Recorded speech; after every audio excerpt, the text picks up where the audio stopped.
ಕಷ್ಟಪಟ್ರೆ ನಮ್ಮ ಜೀವನದಲ್ಲಿರೋ ಗುರಿ ಸಾಧನೆ ಮಾಡ್ಬೋದು. ಅದೇ ನಮ್ಗೇನಾದ್ರೂ ಅದೃಷ್ಟ ಸಿಕ್ಕಿದ್ರೆ ನಮ್ಮ ಇಡೀ ಲೈಫೇ ಚೇಂಜ್ ಆಗುತ್ತೆ. ಹೌದು ವೀಕ್ಷಕರೇ, ಇದಕ್ಕೆ ಸಾಕ್ಷಿನೇ ನಮ್ಮ ಉಡುಪಿಯ ಶಾಂತನು ಅವರು. ಇವರು ಕೆಲ್ಸಕ್ಕೆ ಅಂತ ಹೇಳಿ ಅಬುದಾಬಿಗೆ ಹೊರಟಿರ್ತಾರೆ.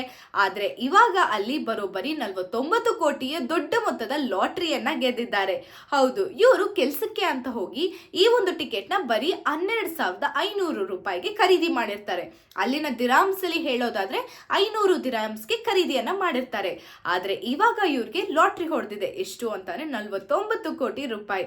ಅಂಡ್ ಇದು ಉಡುಪಿಯಲ್ಲೇ ಮೊಟ್ಟ ಮೊದಲ ಬಾರಿಗೆ ಒಬ್ರಿಗೆ ಲಾಟ್ರಿ ಹೊಡೆದಿದೆ ಅಂತ ಅಂದ್ರೆ ಅದು ಶಾಂತನು ಅವರಿಗೆ. ಸೊ ಈ ಒಂದು ವಿಷಯದ ಬಗ್ಗೆ ಅವರ ತಂದೆ ತಾಯಿಗೆ ತುಂಬಾ ಹೆಮ್ಮೆ ಮತ್ತು ಖುಷಿ ಕೂಡ ಇದೆ. ಖುಷಿ ಯಾಕೆ ಅಂತ ಅಂದ್ರೆ ಮಗ ಲಾಟ್ರಿ ಗೆದ್ದಿರೋದು, ಹೆಮ್ಮೆ ಯಾಕೆ ಅಂತಂದ್ರೆ ಇಡೀ ಊರಲ್ಲಿ ಮೊಟ್ಟ ಮೊದಲನೇ ಬಾರಿಗೆ ಒಬ್ರು ಲಾಟ್ರಿಯನ್ನ ಗೆದ್ದಿದ್ದಾರೆ ಅಂತ ಅಂದ್ರೆ ಅದು ಶಾಂತನು ಅವರು. ಸೊ ಇವಾಗ ಶಾಂತನು ಅವರು ಅಬುದಾಬಿಯಿಂದ ಇಂಡಿಯಾಗೆ ಬರ್ತಾ ಇದ್ದಾರೆ. ಸೊ ಇಂಡಿಯಾಗೆ ಬಂದ ನಂತರ ಅವರ ಒಂದು ರಿಯಾಕ್ಷನ್ ಏನಿರುತ್ತೆ ಅಂಡ್ ಈ ಪ್ರಾಸೆಸ್ ಎಲ್ಲ ಯಾವ ರೀತಿ ನಡೀತು ಅಂತ ಅವರು ಮಾಧ್ಯಮಗಳ ಮುಂದೆ ಬರ್ತಾರೆ.